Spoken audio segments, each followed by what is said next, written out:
Good evening, class. And good evening, and this evening we are going to discuss a project that is twofold in nature, and that is transcription and also the subject matter of the North Carolina Railroad back in the 1880s.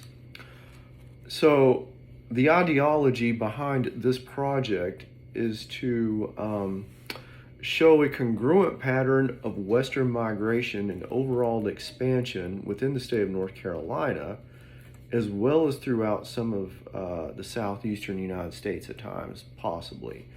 But this will be done by way of transcription analysis, which was originally covered in week 4, at which point I selectively viewed and transcribed 3 different primary source documents relating to the history of the railroad in the state of North Carolina, and focusing primarily on the state of affairs during the mid to late 1800s. So within this video broadcast assignment, I will be revisiting these selected documents and postulating the state of affairs during their respective time frames. And the beginning, we have a document called The Proceedings of the Stockholders of the North Carolina Railroad Company. This is from 1884, and so I'm going to read some of the transcription as follows. The Proceedings, Hillsborough, North Carolina, July 10th, 1884. On the motion of T.M. Holt, first time mentioned, Mr. Eugene Moorhead, first time mentioned, of Durham, was made chairman, and D.C. Parks, first time mentioned, and J.C. Webb, first time mentioned, secretaries, respectively. The Committee on Proxies reports as follows.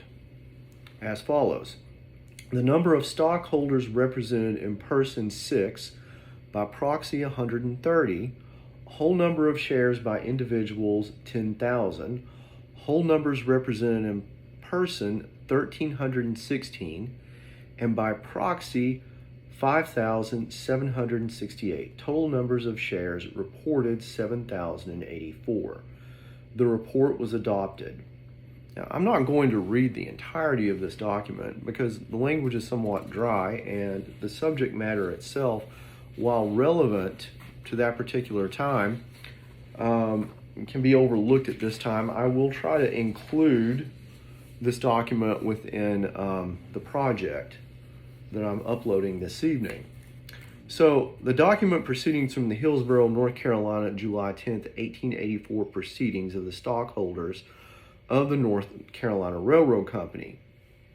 So it's worth noting that by the late 19th century, the North Carolina economy had begun to develop into a manufacturing state based primarily upon textile mills and cigarette production. By the time of the 1880s, the rise of production and the consumption of cigarettes had become considerable and was based largely out of Winston-Salem in terms of the cigarette production. Also, cotton mills had become a mainstay in the Piedmont area of the state. And while the document itself is not particularly obtuse or the language is not historically imposing, it is helpful to have the process of historical transcription to understand some of the key players and their sequence within the course of events within this document.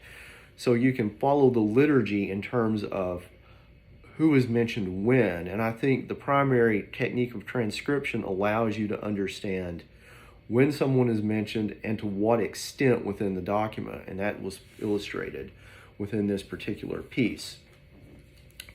The next piece that we have was from the Railroad Company of Western North Carolina, the annual proceedings of the Western North Carolina Railroad Company with report of officers.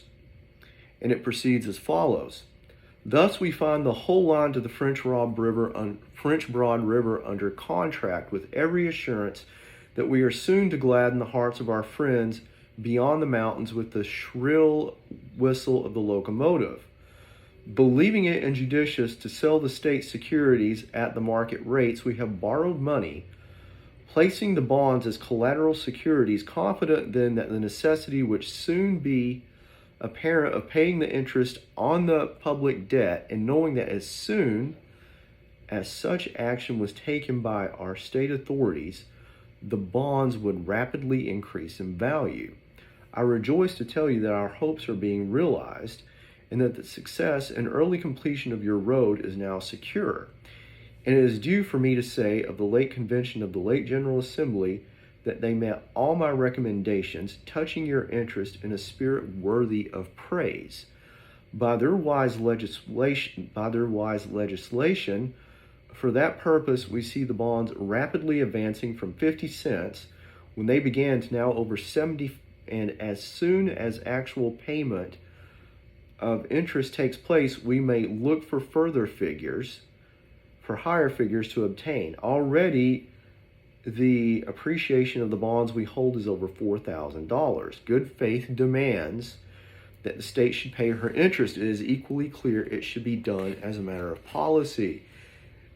This is an excerpt from a larger document which would take a considerable amount of time to read, but it is very interesting, and we will get into why this is interesting when we cover the next piece, which we will get to in a minute. But the annual proceedings from the Western North Carolina Railroad of 1868, and this was during the late 1860s, and the state at that time of North Carolina was in what some would consider to be a tumultuous state of affairs. This was during the period of Reconstruction process, and it was following the Civil War.